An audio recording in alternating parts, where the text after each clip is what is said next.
అందరికీ నమస్కారం. నా పేరు Durga. Welcome to my YouTube channel కథా కాలక్షేపం. Listen to the reading. మీరు వింటున్నారు ఘంటసాల గారి జీవిత చరిత్ర.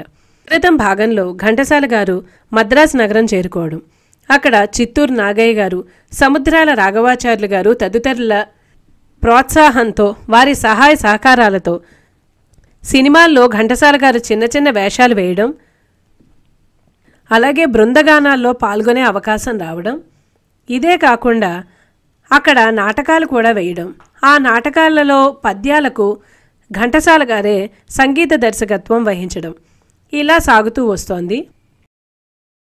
ఇకపైన ఏం జరిగిందో తెలుసుకుందాం. ఇవాల్టి భాగం ఇలా మొదలవుతోంది. ఘంటసాల రేడియో ద్వారా యక్షగానాలు వినిపించారు, వీధి నాటకాల్లో పాల్గొన్నారు, జానపద గేయాలు పాడారు, గ్రామస్తుల కార్యక్రమాలలో అష్టపదులు, రంగస్థల పద్యాలు, ప్రాచీన కవుల పద్యాలు గానం చేశారు.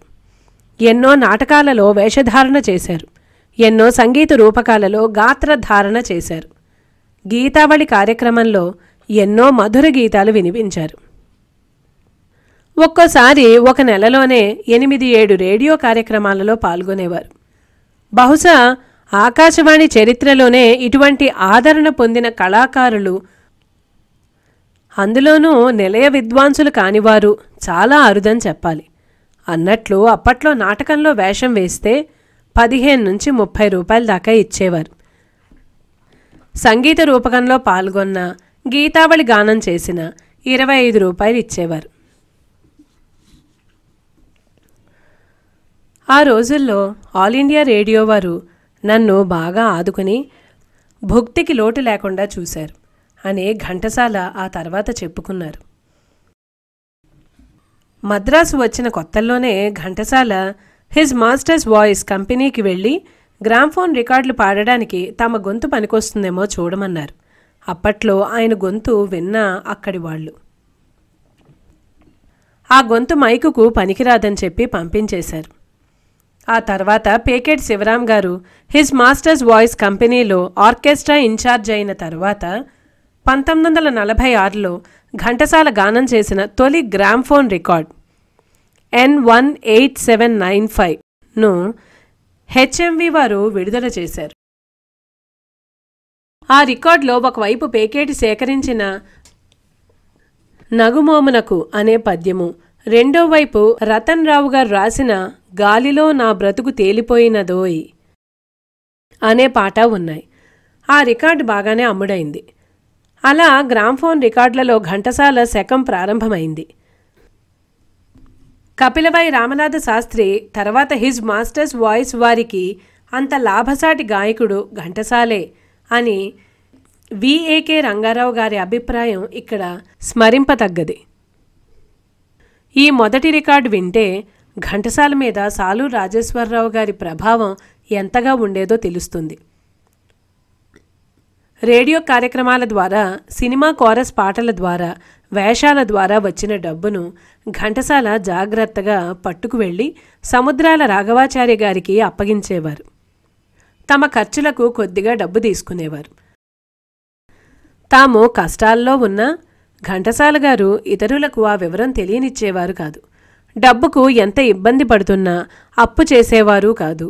ఎప్పుడూ శుచిగా శుభ్రంగా ఉండేవారు. తాము ఎటువంటి స్థితిలో ఉన్నా ఎవరైనా వచ్చి తమ కష్టాలు చెప్పుకుంటే చెలించిపోయేవారు. ముందు వెనక ఆలోచించకుండా తమ హోటల్ భోజనం టిక్కెట్లు, బట్టలు అయాచితంగానే అటువంటి వాళ్లకు ఇచ్చేసేవారు. సి వెంకటేశ్వరరావు గారు ఆ రోజులు తలుచుకుంటూ చెప్పిన ముచ్చట్లివి. అప్పట్లోనే ఘంటసాలకు అప్పటికే సంగీత దర్శకులుగా సుప్రసిద్ధులైన సాలూరు రాజేశ్వరరావు గారితో సాన్నిహిత్యం ఏర్పడింది. ఆయనలో సంగీతం పట్ల ఉన్న మంచి అభిరుచులు, సినిమా సంగీతపు పద్ధతులు, కొత్త విషయాలు తెలుసుకోవాలన్న ఆ కుతూహలం, ఇవన్నీ నన్ను ఆకర్షించాయి. అప్పటికే సంగీతంలో కొంత అనుభవం సంపాదించినా ఇంకా తెలుసుకోవాలన్న తపన ఆయనలో అధికంగా ఉండేది. తరచుగా తన పాటలు వినిపిస్తూ లైట్ మ్యూజిక్ ఎలా ఉండాలి, ట్యూన్స్ ఎలా తయారు చేయాలి అన్న విషయాల మీద చర్చిస్తూ ఉండేవారు. కొంతకాలానికి మేం మరింత దగ్గరయ్యాం. వారిని నా కూడా రికార్డింగ్లకు తీసుకెళ్తూ ఉండేవాణ్ణి. రేడియో నాటికలలో పాల్గొంటున్నప్పుడు నేను పాటలకు వరుసలు సమకూర్చడాన్ని ఘంటసాల గారు అత్యంత శ్రద్ధతో గమనిస్తూ ఉండేవారు. ఇది సాలూరు రాజేశ్వరరావు గారి మధుర స్మృతి. ఘంటసాల పాటలను సముద్రాల రాఘవాచార్యులు గారు ప్రముఖ దర్శకులు బిఎన్ రెడ్డి గారికి పరిచయం చేశారని ఇదివరలో చెప్పుకున్నాం. ఘంటసాల పాట విని చాలా కమ్మగా పాడుతున్నాడు అనేవారు రెడ్డిగారు.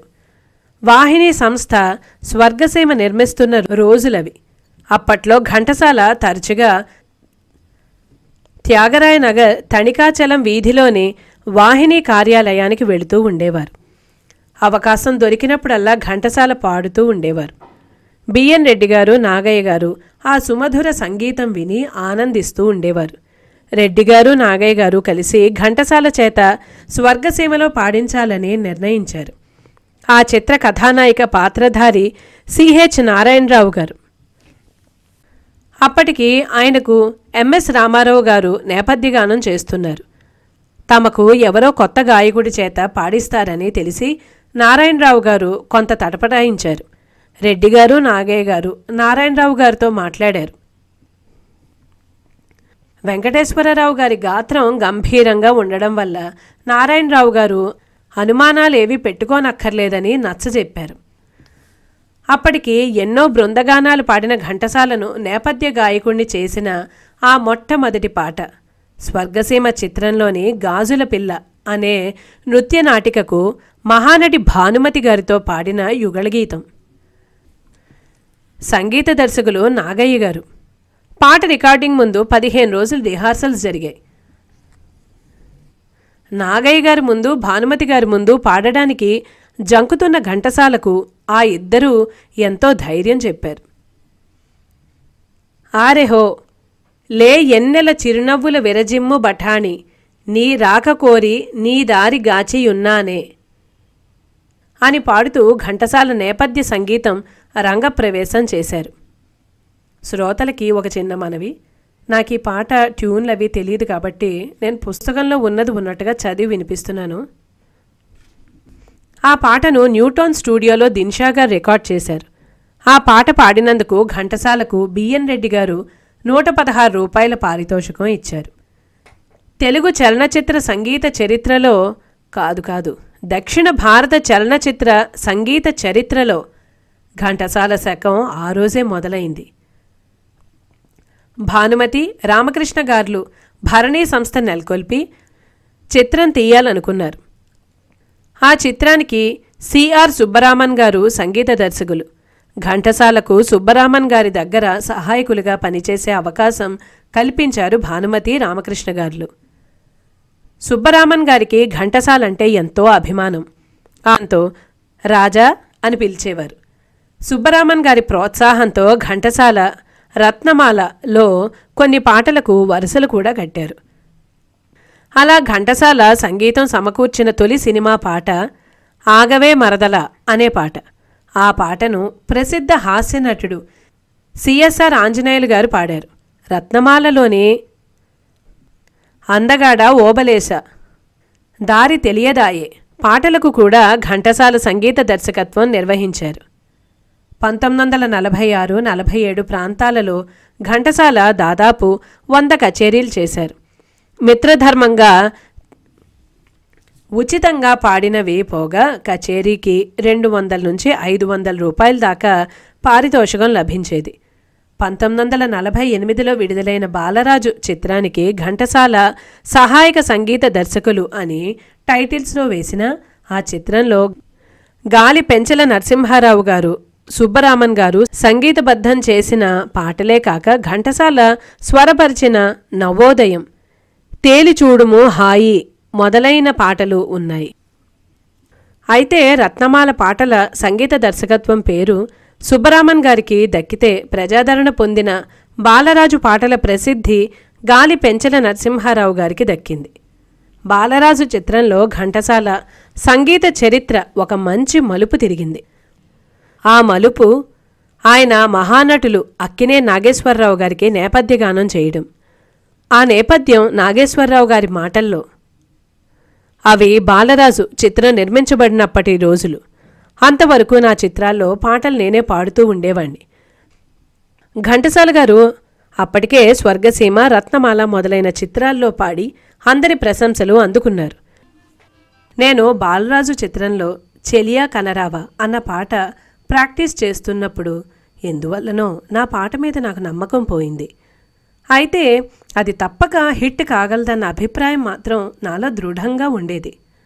అంచేత నాకు బదులుగా ఆ పాటను ఘంటసాల గారి చేత పాడించమని నేనే ఆ చిత్ర నిర్మాత, దర్శకులు అయిన కీర్తిశేషులు శ్రీ ఘంటసాల బలరామయ్య గారిని కోరడం, వారు అంగీకరించడం జరిగాయి. ఆ పాట అశేష ప్రజాదరణ పొందడం తెలిసిన విషయమే. ఆ తర్వాత నేను నటించిన అన్ని చిత్రాల్లోనూ ఏవో కొన్ని మినహాయించి వారు నాకు ప్లేబ్యాక్ పాడారు. ఘంటసాల గారే నేను ఘంటసాల గారు అన్న భావం ప్రేక్షకుల్లో కలిగేలాగా ఒక అసాధారణమైన ముద్ర వేసి చిత్రసీమలో నా విజయానికి వారు ఎంతగానో దోహదం చేశారు. ఘంటసాల గారి దర్శకత్వంలో రూపొందిన తొలి చిత్రం లక్ష్మమ్మ అయినా ఆ చిత్ర నిర్మాణం 4 సంస్థల చేతులు మారి 1950లో విడుదలైంది. లక్ష్మమ్మ కోసం ఘంటసాల సంగీత దర్శకత్వంలో రూపొందిన పాటలు ఆ చిత్రంలో నాయిక పాత్ర ధరించిన కృష్ణవేణి గారికి ఎంతగానో నచ్చాయి. దాంతో ఆమె తాము నిర్మిస్తున్న మనదేశం మహానటులు, తెలుగుదేశం మహానాయకులు, ఆంధ్రప్రదేశ్ రాష్ట్ర మాజీ ముఖ్యమంత్రి ఎన్టీ రామారావు గారిని చిత్రసీమకు పరిచయం చేసిన చిత్రం. ఆ చిత్రం కోసం ఘంటసాలను సంగీత దర్శకులుగా బుక్ చేశారు. పి. లీల గారు ఈ చిత్రం ద్వారానే తెలుగువారికి నేపథ్య గాయనిగా పరిచయం అయ్యారు.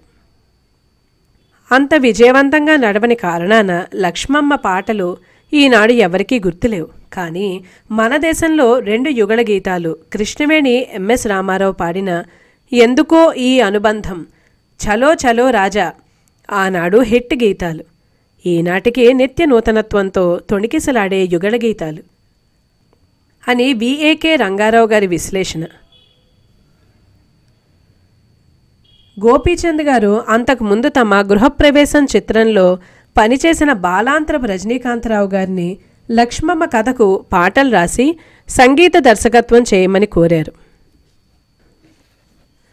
పాటలు రాశాక రజనీ జబ్బు పడ్డారు. పాటలకు బాణీలు కూరుస్తున్న అనారోగ్యం వల్ల, ఉద్యోగబంధమైన సమస్యల వల్ల చిత్ర సంగీతం బాధ్యతను ఘంటసాలకు అప్పగించాలని గోపీచంద్కు రజనీ చెప్పారు. పాటల రచన తారానాథ్ అని వేయమన్నారు. ఇది రజనీకాంతుడికి మరొక పేరు. పాటలు రికార్డింగ్ శ్రమ అంతా ఘంటసాలదే కనుక సంగీత దర్శకుడిగా ఘంటసాల పేరే వేయాలని గోపీచంద్కు రజనీ సూచించారు. మన దేశం చిత్రానికి సంగీత దర్శకత్వం వహించేటప్పుడు ఘంటసాలకు ఒక సమస్య ఎదురైంది. ఆ చిత్రం కోసం ఘంటసాల సంగీత దర్శకత్వంలో నాగయ్య గారు పాడవలసిన సందర్భం వచ్చింది. నాగయ్య గారు అంతటి మహాకళాకారుడికి, అందులోనూ తన చేత మొదటి పాట పాడించిన తన గురుతుల్యులకు తాను పాట ఎలా నేర్పడం? చాలాసేపు ఎంతో ఆలోచించి నాగయ్య గారికి పాట గురించి చెప్పి, ఏదో నాకు తోచిన విధంగా ఈ ట్యూన్ అనుకున్నాను, మీకు చెప్పగలంతటి వాణ్ణి కాను, మీరు ఎలాంటి మార్పులు చేద్దామన్నా సరే అన్నారు ఘంటసాల. నాగయ్య గారు చిరునవ్వు నవ్వి, బాబు, నీవీనాడు ఇంతటి వాడివైనందుకు నేను చాలా గర్వపడుతున్నాను. నా పట్ల నీకు ఎంతటి వినయభావం ఉన్నా సంగీత దర్శకుడిగా నీ బాధ్యత నీవు నెరవేర్చాల్సిందే. అందుకు నా తోడ్పాటు ఎప్పుడూ ఉంటుంది అని ఘంటసాలను ప్రోత్సహించారు.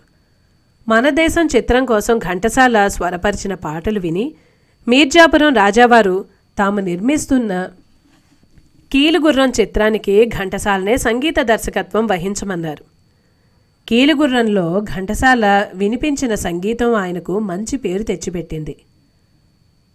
కాదు సుమా, కల కాదు సుమా ఆ రోజుల్లో ఆంధ్రప్రదేశాన్ని ఉర్రూతులుగించింది. దిక్కు తెలియదేమి సేతు, అమ్మ గావుమమ్మ పాటలు పి. లీలగారు తెలుగు నేపథ్య గాయనిగా స్థానం కల్పించాయి. ఎంత కృపావతివే, తెలియవసమా నిత్య నూతనంగా ఉండే పాటల్ని విమర్శకులు ప్రశంసించారు. కీలుగుర్రంలోని ఎవరు చేసిన కర్మ అనే తత్వాన్ని ఘంటసాల తమ కచేరీలలో పాడేవారు. చిత్రాల ద్వారా నిలకడైన ఆదాయం వస్తున్నదన్న నమ్మకం కుదిరేదాకా ఘంటసాల మద్రాసు విడిచి ఒకసారి కూడా చౌటుపల్లికి వెళ్ళలేదు. అయితే తల్లికి భార్యకు మామగారికి ఉత్తరాలు మాత్రం వ్రాస్తూ ఉండేవాడు. 1947లో అప్పులు తీర్చి భార్యను మద్రాసుకు తీసుకువెళతానని మామగారు వెంకటరత్న శాస్త్రి గారికి ఉత్తరం రాశాడు. భార్యకు టైఫాయిడ్ జ్వరం వచ్చినా వెళ్ళి చూడలేకపోయారు. భార్యను కాపురానికి తీసుకొద్దామంటే బాడుకకు ఇల్లు దొరకడం కష్టమైంది ఘంటసాలకు.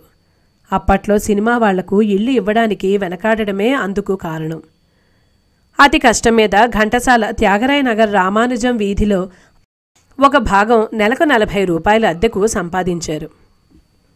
సి వెంకటేశ్వరరావు గారిని తీసుకుని మూర్ మార్కెట్కు వెళ్ళి ఇంటికి కావలసిన కుర్చీలు బల్లలు కొన్నారు. ఏదో కొంత పాత్ర సామాగ్రి కూడా కొన్నారు. 1947 సెప్టెంబర్లో అత్తగారు రత్తమ్మగారిని వెంటబెట్టుకుని మద్రాసు చేరుకున్నారు సావిత్రి గారు. జ్వరంతో జుట్టు బాగా రాలిపోయి బాబ్డ్ జుట్టులాగా కనిపిస్తున్న భార్య కేశ సంపద చూసి అదేదో సినిమా హీరోయిన్ కేశాలంకరణలాగా ఉందని హాస్యమాడారట ఘంటసాల. భార్య తల్లి వచ్చి తమ అద్దె ఇంట్లో వంట మొదలు పెట్టగానే ఘంటసాలకు కళ్ళ నిండా నీళ్లు తిరిగాయి. తనకంటూ ఒక ఇల్లు, తన కోసం ఎదురు చూసే మనుషులు, తన కోసం వంట చేసి తన భోజనం కోసం తాపత్రయపడేవాళ్లు ఉండడం తన జీవితంలో జరగగలదని తాను ఎదురు చూడలేదు అప్పటిదాకా. అద్దె ఇంట్లో ఉన్నప్పుడే ఘంటసాలకు పొరుగున ఉన్న సరళగారు పరిచయం అయ్యారు. ఆ తర్వాత ఘంటసాల ఆమెను పెళ్లాడారు. రామానుజం వీధిలోని ఇంట్లో నుంచి ఘంటసాల కుటుంబం మోతీలాల్ వీధిలో మరొక ఇంట్లోకి మారారు. ఇది అద్దె ఇల్లే. ఎప్పుడైనా పాడుకుందామని ఘంటసాల నోరు విప్పితే ఆ ఇంట్లో ఉండే ముసలామే తలనొప్పిగా ఉంది, పాడద్దని చెప్పతన్ని అని కబురు పంపించేవారట. ఎప్పుడైనా రాత్రేళ్ళు ఆలస్యంగా వస్తే ఇంత ఆలస్యమైతే ఎలా వంటి ప్రశ్నలు ఎదురయ్యేవట. 1948లో ఘంటసాలకు ఒక ఉత్తరం వచ్చింది. అన్నా వెంకటేశ్వరరావు, నువ్వింత అన్యాయం చేస్తావనుకోలేదు అంటూ ఆ ఉత్తరం వ్రాసినవారు ముద్దు పాపారావు గారు. గొప్పవాడైతే వాచి కొనిపెట్టమంటే గొప్పవాడినైతే చూద్దామన్నావు. ఇప్పుడు గొప్పవాడివి అయ్యావు కదా, ఏదీ నా వాచి అని తమ విజయనగరం రోజుల ఒప్పందాన్ని గుర్తు చేశారు. ఆయన ఒరిస్సాలోని కోరాపుట్ జిల్లా గుణపురం నుంచి. అక్కడ ఆయన సంగీతం నేర్పుతూ ఉండేవారు. ఉత్తరం అందుకున్న వెంటనే ఘంటసాల పాపారావు గారికి 100 రూపాయలు మనీ ఆర్డర్ చేశారు చేతి గడియారం కొనుక్కోమని. ఆ తర్వాత వివరంగా ఒక ఉత్తరము వ్రాశారు పాపన్నకు మద్రాసు రమ్మని. మద్రాసు వస్తే హార్మోనియం వాయించడానికి మంచి అవకాశాలుంటాయని. అయితే పాపన్న రాలేదు. టైఫాయిడ్ వచ్చి ఆయన అకాల మరణం పాలు కావడం ఘంటసాలను ఎంతో కృంగదీసింది. పాపన్న మరణవార్త తెలియగానే ఆయన పసిపిల్లాడిలా ఏడ్చి బావి దగ్గరకు వెళ్ళి స్నానం చేసి ఆ రోజంతా అన్నం నీళ్లు మానేసి అలా కూర్చుండిపోయారు. 1958లో ఘంటసాల ఇంటికి వచ్చిన ముద్దు పాపారావు గారి కుమారులు నరసింహారావు గారు ఘంటసాల కుటుంబంలో ఒకరుగా వాళ్ళింట్లోనే ఉన్నారు. 1950లో విజయ సంస్థ ఘంటసాలతో 50,000 రూపాయల కాంట్రాక్టు కుదుర్చుకున్నారు. విజయ సంస్థ తీసుకున్న చిత్రాలకు ఘంటసాల సంగీతం సమకూర్చాలి. విజయ సంస్థకు సంగీత దర్శకత్వం వహించాలి. విజయ సంస్థకు సంగీత దర్శకత్వం చేస్తున్నంతకాలం ఇతర సంస్థల వారి చిత్రాలకు సంగీత దర్శకత్వం చేయకూడదు. అయితే ఇతర సంస్థల చిత్రాలలో పాడడానికి ఎటువంటి అభ్యంతరం ఉండదు అన్నవి ఆ ఒప్పంద ముఖ్యాంశాలు. ఆ ఒప్పందం ప్రకారం ఆయన షావుకారు, పాతాళ భైరవి తెలుగు తమిళంలో కూడాను, పెళ్లి చేసి చూడు ఇది కూడా తెలుగు తమిళంలో కూడా మొదలైన చిత్రాలకు సంగీత దర్శకత్వం వహించారు. షావుకార్లో ఎన్టీ రామారావుకి ఘంటసాల నేపథ్యగానం చేసి తెలుగు చలనచిత్ర సంగీత చరిత్రలో మధురమైన మరో అధ్యాయానికి నాంది పాడారు. విజయవారి షావుకారు 1950లో సాంఘిక చిత్రాలలో అప్పటికి ఎటువంటి ఉన్నత స్థాయిని ఆక్రమించుకుని నిలవగలదో అందులో వినిపించిన ఘంటసాల సంగీతము అలాగే నిలవగలదు అనే విఏకే రంగారావు గారి అభిప్రాయం అక్షర సత్యం. ఘంటసాలను నేపథ్య గాయకులుగా నిలబెట్టిన సంవత్సరం 1950. షావుకార్తో పాటు ఘంటసాలకు గాయకులుగా కీర్తి తెచ్చిన స్వప్నసుందరి 1950లోనే విడుదలైంది. షావుకార్లో ఏమననే చిన్నారి, పతాక సన్నివేశంలోని హరికథ ఘంటసాల గళానికి పేరు తెస్తే, స్వప్నసుందర్లో ఆయనకు పేరు తెచ్చినవి తాము మాత్రం పాడిన సాగుమా సాహిణి అనే పాట, అసమాన గాయని బాలసరస్వతీదేవి గారితో పాడిన ఈ సీమ వెలసిన హాయి, కానగ నైతినిగా అనే యుగళ గీతాలు. 1949 ప్రాంతాల్లో ఘంటసాలకు ఒక చిన్న సమస్య ఎదురైంది. అప్పటిదాకా ఆయన పేరు సినిమా టైటిల్స్లో సాధారణంగా జి వెంకటేశ్వరరావు అనే వేసేవారు. అయితే జి వెంకటేశ్వరరావు పేరుతో మరొక గాయకుడు కూడా ఉండడంతో ఇద్దరు వెంకటేశ్వరరావులను ఎవరో పోల్చుకోవడం కష్టమయ్యేది. ఆ పేరుతోనే అప్పట్లో ఒక రూపశిల్పి, మేకప్ మ్యాన్ ఆయన కూడా ఉండేవారు. ఆ రోజుల్లోనే ఘంటసాల ఇంట్లోని రామచంద్రరావు గారని ఒక ఆయన వంట చేస్తూ ఉండేవాడు. ఆయన ఘంటసాల ఇంట్లో పుస్తకాల మీద, పత్రికల మీద, చేతికందిన కాగితాల మీద ఘంటసాల అని వ్రాసి పెడుతూ ఉండేవాడు. రామచంద్రరావు ఇచ్చిన పరోక్ష ప్రేరణతో ఘంటసాల వెంకటేశ్వరరావుగానే తమ పేరు వెయ్యమని ఘంటసాల కోరారు. అలా ఘంటసాల వెంకటేశ్వరరావు పేరుతో వచ్చిన మొదటి చిత్రం లైలా మజ్ను. ఆ తర్వాత ఘంటసాల వెంకటేశ్వరరావు అనవలసిన అవసరం లేకుండా ఘంటసాల అనే ఆయన ప్రసిద్ధులయ్యారు. ఇంటి పేరుతోనే ప్రసిద్ధులైన అతి తక్కువ మంది తెలుగువారిలో ఘంటసాల ఒకరు. 1950లో విడుదలైన వాలి సుగ్రీవ తెలుగు చిత్రానికి ఒక ప్రత్యేకత ఉంది. ఆ ప్రత్యేకత ఆ చిత్రానికి 5 సంగీత దర్శకత్వం వహించడమే. ఆ 5 సాలూరు రాజేశ్వరరావు, ఘంటసాల, మాస్టర్ వేణు, పెండ్యాల నాగేశ్వరరావు, గాలి పెంచల నరసింహారావు. ఘంటసాల ఈ చిత్రంలో బ్రతుకో నిరాశ అనే పల్లవితో మొదలయ్యే రుమా పాత్ర విషాద గీతానికి సంగీతం సమకూర్చారు. ఆ పాట పాడినవారు బాలసరస్వతీదేవి. వాలి సుగ్రీవలో రాజేశ్వరరావు సంగీతం కూర్చిన 6 పాటల్లో ఒక పాటను ఎస్ వరలక్ష్మితో కలిసి ఘంటసాల పాడారు. 1951లో ఘంటసాల సంగీత దర్శకత్వంలో 5 చిత్రాలు వెలువడ్డాయి. అవి రవిచంద్రవంక, నిర్దోషి, పాతాళ భైరవి అనే 3 తెలుగు చిత్రాలు, నిరబరాది, పాతాళ భైరవి అనే 2 తమిళ చిత్రాలు. చంద్రవంకలో ఘంటసాల కొన్ని పాటలకే సంగీత దర్శకత్వం వహించారు. నిర్దోషి చిత్రానికి ఘంటసాలతో పాటు హెచ్ఆర్ పద్మనాభ శాస్త్రి కూడా సంగీతం సమకూర్చారని ఆ సినిమా పాటల పుస్తకాలని బట్టి తెలుస్తున్నది. తెలుగు చలనచిత్ర చరిత్రలో పాతాళ భైరవి ఎన్నో ప్రత్యేకతలు గల చిత్రంగా నిలిచిపోయింది. ఆ చిత్రంలో ఘంటసాల వినిపించిన సంగీతం కూడా ప్రత్యేకమైనదే. పాతాళ భైరవిలోని కొన్ని పాటలు స్వరకల్పనలకు అప్పటికే ప్రసిద్ధురాలైన కొన్ని హిందీ చిత్రగీతాలు ఆధారాలంటే నమ్మడానికి ఆ పాటల్లో వినిపించే తెలుగుదనం అడ్డు తగులుతుంది. 1950 చివర ఘంటసాల తమకంటూ సొంతంగా ఒక ఇల్లు ఉంటే బాగుంటుంది అనుకున్నారు. ఎన్నో ఇళ్ళు చూసి చివరకు త్యాగరాయ నగర్ పనగల్ పార్క్ దగ్గర ఉస్మాన్ రోడ్లో ఒక ఇల్లు కొంటే బాగుంటుంది అనుకున్నారు. మద్రాసులో ఏ ఆశ్రమము లేనప్పుడు తమను ఆదరించిన పనగల్ పార్కును మరిచిపోకుండా ఉండడానికి ఆయన దాని దగ్గరే ఇల్లు చూసుకున్నారేమో. ఇల్లైతే నిశ్చయించారు, కానీ దాన్ని కొనడానికి కావలసిన డబ్బు ఘంటసాల దగ్గర లేదు. దాంతో కొంత అప్పు చేయవలసి వచ్చింది.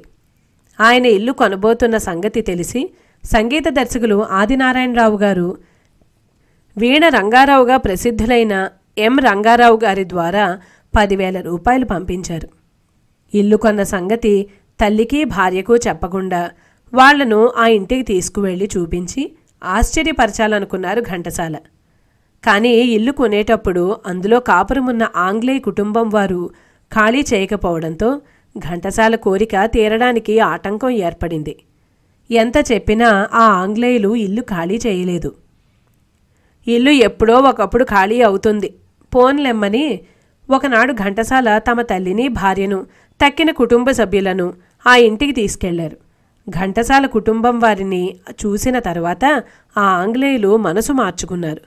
కొన్నాళ్లకు ఇల్లు ఖాళీ చేసి వెళ్ళిపోయారు. 1951 జూన్ 21న ఘంటసాల శాస్త్రోక్తంగా గృహప్రవేశం చేశారు. గృహప్రవేశం అప్పుడే పాతాళ భైరవి చిత్రం శతదినోత్సవం జరిగింది. ఘంటసాల ఆ శతదినోత్సవ సభకు వెళ్ళలేదు. అందువల్ల ఆయన ఆ శతదినోత్సవ జ్ఞాపికను అందుకోలేదు. 1951లోనే సావిత్రి ఘంటసాల దంపతులకు ఒక కొడుకు పుట్టాడు. విజయ సంస్థలో అనుబంధానికి గుర్తుగా ఆ అబ్బాయికి వెంకట సుబ్రహ్మణ్య విజయ్ కుమార్ అని పేరు పెట్టారు. గృహప్రవేశానికి కొన్నాళ్ల ముందు ఘంటసాల విజయనగరం వెళ్లారు. తమ గురువుగారు పట్రాయిని సీతారామశాస్త్రి గారి దర్శనం చేసుకున్నారు. అలాగే ద్వారం నాయుడు గారిని సందర్శించారు.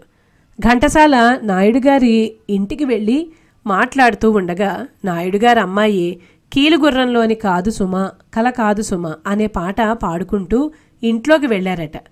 అప్పుడు నాయుడుగారు, ఏమిటోనయ్యా ఘంటసాల, ఎంతో సాధన చేసి సంగీతం వినిపిస్తే వినిపించుకోరు, సినిమా నుంచి మీ పాటలు పాడుకుంటూ తిరిగి వస్తారు, ఏదో ఇంద్రజాలం చేస్తారయ్యా మీరు అని ఛలోక్తి విసిరారట. విజయనగరంలో ఘంటసాల ఒక కచేరీ చేశారు. కచేరీకి తమ గురువుగారికి నాయుడు గారికి ప్రత్యేక ఆహ్వానాలు అందజేసి తమ మోపీదేవి మిత్రుడు రావూరి వీరభద్రం గారిని వేదిక మీద తమ దగ్గర కూర్చోబెట్టుకున్నారు. మద్రాసు తిరిగి వెడుతూ భద్రంగారికి తమ గృహప్రవేశం సంగతి చెప్పి ఆయన గురువుగారి కుటుంబ సభ్యులు తప్పకుండా రావాలని తాము వాళ్ళందరికీ ఛార్జీలు పంపుతామని చెప్పారు ఘంటసాల. ఆ మాట మర్చిపోకుండా గృహప్రవేశానికి గురువుగారికి భద్రంగారికి ఆహ్వానాలు పంపారు. భద్రంగారు తమ స్వస్థలం వెళ్ళి 2 నెలలు గడిచాక విజయనగరం చేరుకుని పట్రాయిని సీతారామశాస్త్రి గారి ద్వారా ఘంటసాల గృహప్రవేశం ముచ్చట్లు, ఘంటసాల గురు భక్తి తత్పరత తెలుసుకుని సంతోషించారు. ఘంటసాల తమ గృహప్రవేశానికి రావడానికి తమ గురువుగారికి ఛార్జీలు పంపడమే కాకుండా గృహప్రవేశం నాడు గురువుగారికి 1116 పట్టుబట్టలు ఒక వెండి పళ్ళెంలో పెట్టి ఇచ్చి సాష్టాంగ నమస్కారాలు చేశారు. గురువుగారి కుటుంబ సభ్యులకు బట్టలు పెట్టారు. గురువుగారికి తమ ఇంటి మేడ మీద గదిలో వసతి కల్పించి ఆయనకు కావలసిన ఏర్పాట్లు చూడడానికి ఒక మనిషిని కూడా పెట్టారు. గురువుగారికి మేడ మీదనే అన్ని సదుపాయాలు అందేలా చూడడంతో పాటు ఆయన ఎక్కడికన్నా వెళ్ళి రావడానికి వీలుగా ఒక కారు కూడా ఏర్పాటు చేశారు. గురువుగారిని విశ్రాంతిగా గడపమన్నారు. గురువుగారు దాదాపు 2 వారాలు ఘంటసాల ఇంటను ఉండి ఆయన గురుభక్తికి ముగ్ధులయ్యారు. గురువుగారి తిరుగు ప్రయాణానికి ఘంటసాల రైల్లో మొదటి తరగతిలో రిజర్వేషన్ చేయించారు. మద్రాస్ సెంట్రల్ రైల్వే స్టేషన్ దాకా వచ్చి గురువుగారిని హౌరా మెయిల్ ఎక్కించి ఆయనకు మళ్ళీ కాస్త డబ్బు ఇచ్చి నమస్కరించి కన్నీళ్లతో వీడ్కోలు చెప్పారు ఘంటసాల. సీతారామశాస్త్రి గారు భద్రంగారితో ఘంటసాల గురించి చెప్పిన అభిప్రాయం ఇక్కడ స్మరించడం ఉచితంగా ఉంటుంది. ఆ అభిప్రాయం ఇది: నేను అందరికీ నేర్పినట్లే వాడికి నేర్పాను. వాడు గంధర్వజాతి కావడం వల్ల, తన అపూర్వ సాధన వల్ల నేను చెప్పిన దారిలో నా యందు విశ్వాసముంచి గురుభక్తితో ముందుకు నడిచాడు, విజయం సాధించాడు. కౌరవులకు పాండవులకు ఏకలవ్యునికి ద్రోణుడే గురు. ఏకలవ్యుడు రాణించలేదు, గర్వం చేత కౌరవులు రాణించలేదు. సద్గురువును నిగర్వంగా సేవించి అర్జునుడు రాణించాడు. విషయం ఒక్కటే, కానీ భావనలో తేడా అంతే. నేటికి కథని ఇక్కడితో ముగిస్తున్నానండి. నేను చదివిన విధానం మీకు నచ్చినట్లయితే లైక్ చేయండి, షేర్ చేయండి.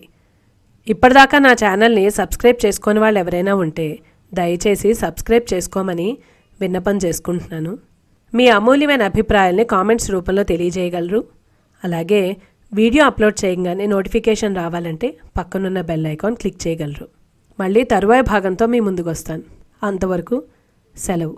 నమస్కారం.